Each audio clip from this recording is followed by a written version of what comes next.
Basolo ne banyabo asanyusa okubalabako mwebali okubeerawo ate mwebali kuguma ku bintu ebigenda mu maaso. Kimanyi abasinga mukyali banyiivu, abasinga temunafuna n'ennusu, abasinga babulwa mu mayumba, abasinga baba bangi abatwala ebintu byammwe. Ezo n'ensonga nzimanyi kubanga nange kamakoogera nange nz'omu ku ekyo. Ensonga lwaki emabega kawombadde nsiriseemu nga nkyagala kwanalayizinga mbeera akigenda mu maaso. Naye ssaawa zino njagala kunnyonnyola embeera engeri gye yatandikamu ne gye bikomedde nakyo ekiddako. Twakola meetings wano ez'enjawulo. Actually mwanoono okubeera president mu January 19. Ensonga eyo twali mu struggle ya ssente zino. Sente zasooka naziriko nga sinze president wa Apple munfuna bulungi. Naliko olw'ensonga genocide yali ansazeewo nkulembera abantu abatalina bibiina. Bwe twamaliriza ensonga eyo, muganda wange Tony Sempija n'ampita ne bampoyawoya ne bansendasenda mbeere omukulembeze w'ekibiina kyanfuna eki. Ne mwalonda nga tekuli kanvuganyizza. So maliriza tutuuka mu mbeera ey'okubeera nga tugenda kweno phase 2 ya 5.6 billion. Mweke nyinyi executive yaliwo yineegamba ande luli bamunyigiriza naye katumuteeka abantu bali bamunyigiriza sibe kyali.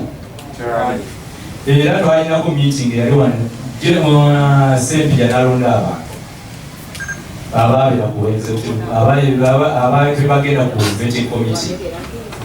Kwaliko Vanilla, kwaliko Hope Mushibi, kwaliko Secretary General Jemba Joseph,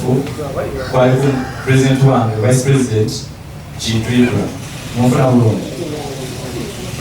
So, embeera n'etambula b'ekyo, esooka tukalako vetting. Naye obuzibu bwonna butandikira wano, butandikira kufa abakulembeze b'ekibiina kya Mpunenti. Okuyira ddala kufaawo ndala nze njagala mbabulira amazima. Lwaki obukulembeze bwaffe vetting enyiri twagendamu yalimu ebibuyi bibiri, ekibi kya Vanilla ne Sempija n'ekibi kya Andy ne Jemba. Mufuna bulungi. So mukisa mubi ku lunaku lwe tatandika vetting Jemba teyaliiwo, yali nnyo ku saidi yange, yali agenze okuziikirako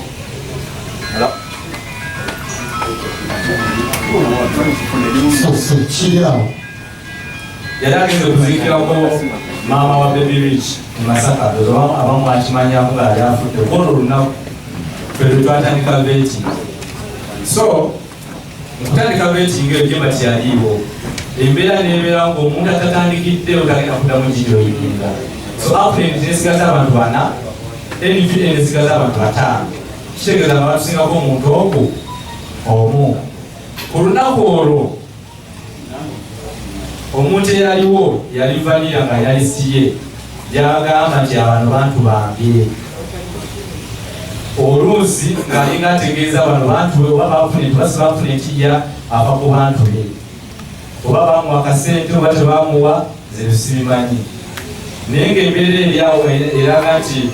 ye ava ku bantu be, tafa nnyo ku bantu ba kibiina. Ye ng'alaga andi yali ku b'ekibiina ye ali ku bantu be. Kyokka omuntu yabangattako oba yamungattako ye founder. Ate alaga nti ye muntu we nnyo gye bakukuta. Kyokka meetings ezimu ezaali wano twateesa embeera y'okuteesa nga tunoonya ssente, founder n'abisazaamu. Era ffenna n'atusuubiza ku nnaku za mwezi nga 16 ssente mwali mujja zifuna, si bwe kyali? Abaaliwo mwenna si bwe kyali? Embeera n'etuuka n'ekyuka. Naye byonna mbalaga ki okukubagana mu ffe. Kati muganda wange oyo Vanilla bwe twali ndeeta embeera lwaki abamu bafuna $3,000,000 era abasinga nga bampuneti ng'agamba mbu oba yasenguse yaba nze siri muwayiza awo amabulira lwatu mufuna bulungi. Lwaki njogera bino? Njagala tutereeze obukulembeze obuliwo, kubanga n'essaawa zino wenjogerera era mulimu ebiwayi ebyakozedde obukulembeze obwabyo munfuna era nga bukyali mu bukyamu. So muganda wange oyo n'agamba nze abafuna entimba manyi ne bafuna milioni 3.2 bakola ki zibamala kwegamba nawo wa gaasi bali abasajja okutunyigiriza ddala nze kennyini nendeberako nemugamba nemuzeri kintu nemugamba naye musajja gwe abantu bali bafune milioni 2 kumeka ate kugamba abantu bafune milioni 3 naye kyambala ayinamu ebijinjiro ebyagala okubeera ng'ayawulira mu kiwato okwera olulimi olutegeere nti bwe bafuna ku ssente bamutemerako mu kiwato mukitegeere. So abasajja ne bafuna gaasi yokubeera nga bagenda tujigiriza ddala ne bagamba nze lisiti yange ejja endagifuna enkya jemba n'agifunira n'agireeta ne tugezako okwongeramu abantu ofuna bulungi naye ngaye vanira yataddewo dda frame temilioni 3.2 zimala aba apuneti oba zimala abantu be nga ne banyere bongerezaako nti abo balina batuzi bamatooke nga bwe manyi batujeregerera mukitegeera. So embeera netambula beetu netugezako ekirwana netukola n'akatabo akalimu ketwasayingako ffenna sente abantu zebalina ofuna. Kati firimu ekyukira ku lunaku odititimu yayanyogera okukola ki okuditinga fayiro zaffe zinafira mukulu wange abasinga mwakimanya n'abamu baali bagenda kujja kunzikirako ensi yonna ekimanyi nafira mukulu wange yafuna accident egaluka n'ayabika omutwe ng'ate olwo tumaze okusayininga nti nze balunywa ne luba babagenda okubeera nga barepresentinga bapromoters ku audit team time neetuuka nze nasobola kubeerawo byonna ebyaliwo byatuusa embeera nasiriiwo kubanga lisiti eyo yasembayo gye baauthorizinga okukolerako payments mufuna bulungi. Kati embeera eyo ngizuula nga nkomawo ku lwokuna nenekubira omulango wa Jeno Kayanja nayita meeting ku Africana ffenna nga mugamba abantu abasinga bagenda fikira olw'enkyukakyuka ezzeewo ku lisiti era nesaba Jeno Kayanja twekolemu ffe nga ba vetting committee tunonye emyonyi ebyo sikiruma 2 twe bano abaana bagenda ofikira ku ssaawa ezo. Kavuma yanjulira nakkiriza n'asemba ekiteeso kyange netukkiriza ekawungeezi tugenda ku Kenron Ethel Kenron tuteese engeri gye tugenda okwetematema mu ssente tunonye ebibiri ziwe bano abaana abafise ngamba ne baba 40 ng'oli afunye milioni 5 omuliro guggwa munfuna bulungi. Tutuuka ku Kenron ekiro zaali ssaawa 2 Abitex yennyini neyakyusa olulimi aba NPA ne bakyusa olulimi sente zitwatugenza okusonda ebigaana ne bakakana nga basondedde ssente nga bo ez'omuntu gwe balaba nti asaanidde ofuna nga bo abula eza bonna zaagaana era ne tuddamu ne tugamba Jeno yabeera nga atuyita atubuuza gye mwatuuse era n'essaawa zino naawe bennyininyini bwe basonda tebanaba nabawa ssente zaabwe mufuna bulungi. So embeera nesagguka ku lunaku olw'okugaba ssente zinali ggulu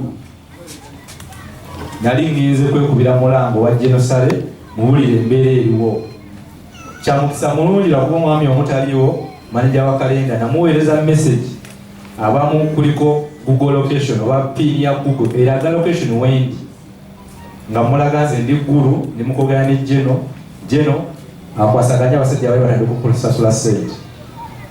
Abamu bali badde beebuuza ande ku lunaku lw'okusasula ssente waliwa zisaayiwo ate ne binaali baddewo nali badde sina kyenkyusa kubanga lisiti yali yaggwa dda. Nze ekintu kinali nsinga okulwanirira kwe kwesondamu milioni 2 tusasule abaana abafikidde. Ekyalemesebwa abasajja bali balina ekigendera ky'okumenyamenyawo ekibiina kino olw'ensonga kino ekibiina kye kibadde kiri organized obulungi. President wakyo gwe bali basinga okutya kati nga balina okukola amagezi gonna okutumenyamenya kyova olaba n'abamu ku ffe baadde banvuma nga tebamanyi lwaki banvuma naye ze zine gwe nanyigidde era ayagala okuvuma ayongera avume n'avuma mu bukyama kubanga nze abadde ayiwawo nnyo omubiri ate nze sigenda kuyimira ku microphone nvume mu ntuma bigambo bya kisiru mukitegeera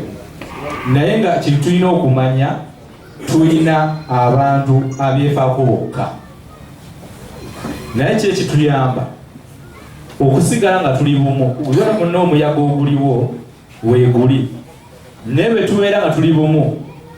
tusobola okutereeza ne tuguyitamu tukyalina advantage erobinga ssente endala erobinga ssente za sako erobinga ssente z'ebintu ebyokwekulaakulanya munfuna bulungi naye essaawa zino kasitaba kuba pulezidenti n'avaako ne bateekawo pulezidenti waabwe omulago sigenda kwogera linnya wano oba okitegeeza ne bateekawo obukikokiko bwabwe obulala bonna bayiiya amagezi gakukola ki gakufuna ssente badduke essaawa zino ndi wano mu maaso nziriwo nga nze omu naye twali bameka mukitegeera abaliwo tebaafuna oba ofuna bulungi naye nga mukyo kyentegeeza oba kyensaba kantambuka juzi njagala kulongoosa fawundi yagenze nakola ka video yabadde ku interview ku radio station yemu ng'alaga nti avuma president bwakanyarwanda simenye biki naye nze kambabulira amazima kiriwo ekiti oyo fawunda yennyini siri mumuvuma era sigenda mumuvuma ninjagala twawule omuntu alumirirwa abantu n'omuntu ali ebimbika mu bantu okufuna feva nga yalina ebibye byayagala okuyisaawo munfuna bulungi namuyita ku Mande ne musisinkana erubowa ng'alise meeting ku Tuesday ya weekend mwegimanyi abasinga mwalimu munfuna bulungi nga mubuuza meeting gy'oyise egenda kukola kyogenda kwogera ki nga njagala tukwatagane munfuna yeki yali amanyi muletedde sente ku mmeeza asirisa abaana twali abantu bana saali muntu ogu twali abantu bana abali ku executive bemba nimba munaababuuza nja bamenya amannya muganda wange ne mugamba olwedde bwe fayiro yo erinako $5,000,000 ezitali ziri $5,000,000 ne kosegulu sente zo yazifunye nga ziyitira mukazi we sigenda mwogera linnya naye mbeera beetabuka wali mwogedde nga bebakwogera amannya wali mwogedde erinnya lyewe omukyala bakita bisegerwa bisegerwa Sawuya munfuna bulungi era namukubira essimu nga wendi nampa enamba ye kolo nafuna enamba ye ne mugamba jana tugende ku million sisi tukiyalinge fayiro million ago okuba kwa gatano ayinayo million 5 oba bamubanje bate bamubanje bere neze ne mugamba muganda wange fena tuli bakulembeze sente zonsaba nali badenzo kuwa ni wali abana batanda bafuna fasali tuwa abana batanda bafuna ngolode ogenda funa ogenda baba komeka munfuna kati kyamunyiza yane bakubire simu ekawumbezi ne bambuuza wasazeewo kisente ozireta oba tozireeta kwegamba ngani alikalaga mmale okwegula oba ngula embuzi ajja mbiibite nize neŋŋaaya nga basigenda kumwali n'ennusu afazali nzirwamu abaana bakola ki abali obubi amasimu gonna gakubire wansi abaana abamu benawako ku busente abamu tebalina wano kyoba tebasobolina kujja munfuna bulungi naye ng'olwo lwaki abantu bateekawo embeera bavume Ande gakuba bamanyi Ande wakisa Ande agenda tuwa ku ssente betumuvuma ajja tuwa ssente bantaddeko Mawa Haruna Mawa piara waffe yennyini Haruna Mawa yennyini bweyatambula ofuna ne bakola live munfuna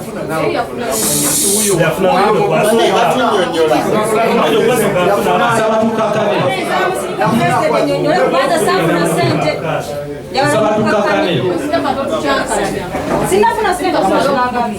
tukakane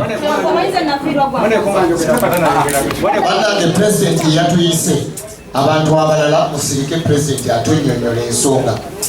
saba tukakane badendewo bagamba muganda wange oyo yennyini anjulira munfuna ne ku luuto eyasooka y'omu ku baali bafikidde negezaako mulwanirira ng'alinako $6,000,000 apitesi nga muli mu maaso ng'ayogera namugamba akukagala zina zaki ezo mukawe 3 nenemerako ne mugamba maawa afune $6,000,000 ne ku ssaawa zino maawa alinayo ssente ze ku lisiti y'omu ku baafunye n'essaawa zino maawa y'omu ku bakoze lisiti eraga nti nafunye $3,000,000 ogenda kweyogerako tekina buzibu maawa n'akola live n'omuganda wange Faruku owabukedde nga bankuba naye nga byonna ebiboogera bya kisiru nze abalwanya maawa nze yamulwanya nafuna $6,000,000 ogwasooka y'omu ku bandi abafunye emirundi 2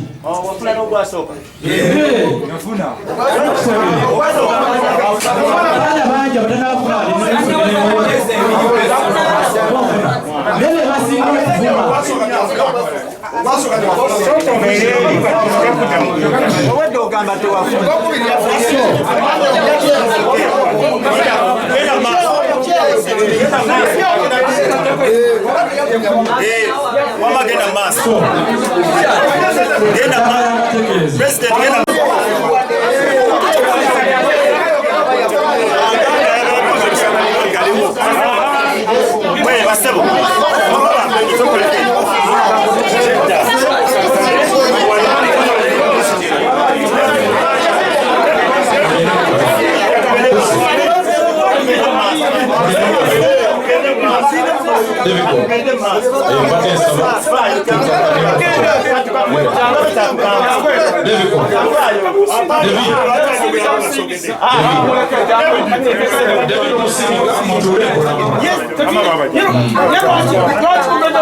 amala kwogera tubuuze ebibuuzo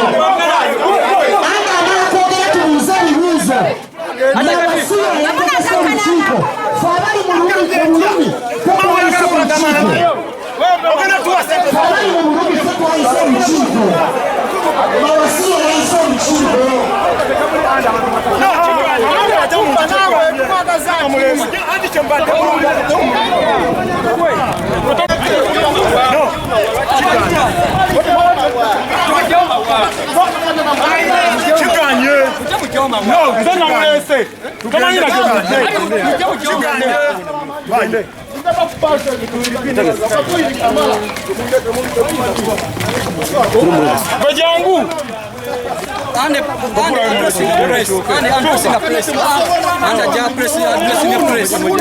Addressing a press.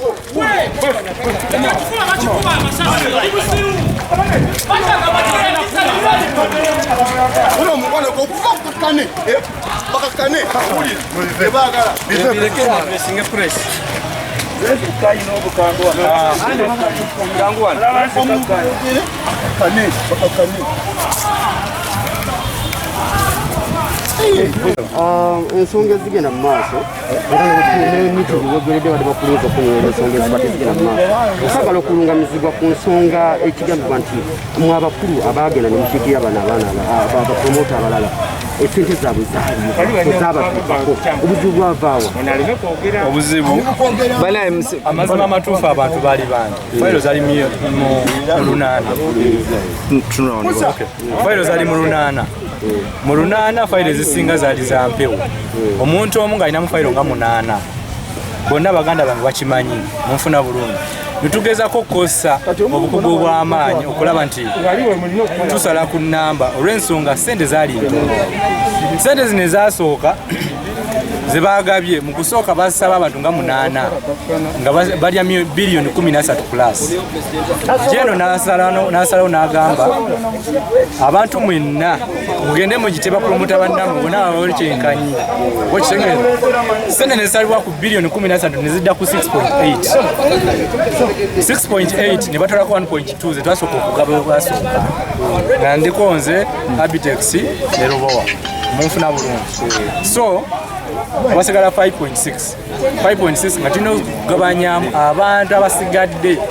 naye luli abanene nga baluba baali bategese Edikenzo Festival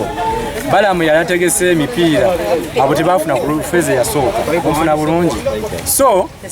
sente ne zibeera nga abantu abangi basigadde ku zino 5.6 kyoba olaba fayiro ezisinga zaavaamu ng'abantu abasinga balina emirundi 3 balina mu fayiro 8 balina mu fayiro 15 ng'ate ne mu feze yasooka baafunamu ne tugezaako okubeera nga tukwasakwasa ne tukakana nga tuli mu fayiro 307 n'essaawa zino waliwo fayiro eza bounsinze bagenda kuzitereeza so abaana abasinga aboogera abamu babaguze lwa kumenyaamenya kibiina kyaffe ekya amponenti olw'ensonga bo baagala kyabwe kambayo ekyokulabirako sempija yennyini yali aŋŋamba ande batampa miliyoni 3 onfuna bulungi zine mugamba ezo sente nnyingi tosobola kuzitwala oba okitega kokakana ng'afunyeyo miliyoni ago on top of that alina miliyoni 5 ze bamuwadde za jenosale newe yazimuwera naliyo mu meeting eggulu okitegera meaning abantu bonna abamu abali mabega kino ekintu abantu okuleekana bagala tukyankalanya andi agambe nti bawadde miliyoni 10 musirike kibaliko bakyankalanya bagambe gundi awadde miliyoni 2 musirike ekitegenda sooka nze okuwa enguze ate sinjiwamu abaana bali obubi kubanga abaana bangi abali wana bali obubi abeetaaga n'emitwalo 5 nga boozimu afukamira wansi n'akwebaza naye bali bagala miliyoni 10 miliyoni 2 miliyoni 5 zesobola kukkiriza so mu mbeera eyo nzibe nti obenyimiridde naye ebigambo banafunye 3 balimba wafuna sente mekento kisazaamu wafuna sente mekento akagibalakuba esimu yange bagintuteko wano nga tuli mu chaos naye nafuna miliyoni 15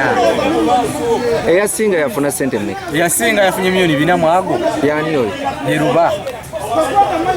funa omulala yazeko yadde ebbala mali mu 3 abasigadde bali mu 2 naye ku bonna nze omu ku baafunye ssente entono ng'ate nze pulezidenti okitege ate ekyokubiri bali mbakozesa fayiro ez'empewo ekyokusatu ndi musiru wa kikaaki okujja mu manya executive committee yange obutawa executive committee yange ssente kitegeeza ebintu biri politiko munda muli bankube abantu batankalane bagambe andi takyali mukulembeze kubanga threat gye bayina naye nga tebakosa n'abantu bange bennyini bana bapromota abalala abaali kakiiko mwafuna sente zaabwe kikya nti bonna batikafayira ate botebafunazakumawa kyenkunyonyodde kiri kimu abantu abangi bateekayo finance naye bakozeseza politics okuwunzika opponent kyobola abafayires ezimu zatuuse ekisanga teziriyo ofuna bulungi ekyokubiri abamu abakayana ng'abo abali emabega abo olwedde baali bafunako abantu abali wano lubangi ono omukyala tanabafunako naye bano abantu naye bonna bali abakakamu naye bali abafunako balina akamiro bategeera olulimi lwa ssente balowooza be baleekaana tugenda kwongera tubawe ekitaliiyo kubanga tugenda kukwata lisiti y'abantu abafunako tugeze gundi ono omukyala kitone yafunako bracket erinnya lye yafuniramu n'omuntu gwe yafunirako tubiteeke mu mawulire twamazidde okukola program n'amawulire bapromota abamu bagamba nti mwabajjangako ssente ne mubasuubiza mugenda kuyisaawo fayiro zaabwe ekyo kye mbadde njagala okusaza mu nze nga nze sikimanyi bangi bakikola nesinze kiba mbadde wali mbabuuza ani eyampa ssente ze ayimirira ajjuwa ate bigambibwa nti amawulire mangi gaadde gakapunga stories naye nga waliwo bannamawulire abaabuliddwa obutaddamu kukola stories zaabwe tactic yabadde beeti balowoozeza nti bannamawulire tebagenda yisawo story yaffe tugenda gibulokinga nga kyebalina okukola balina sooka kuba bannamawulire aba NBS bakafuko baani bonna bankubira amasimu baŋŋamba lwaki zibataasa amazima genye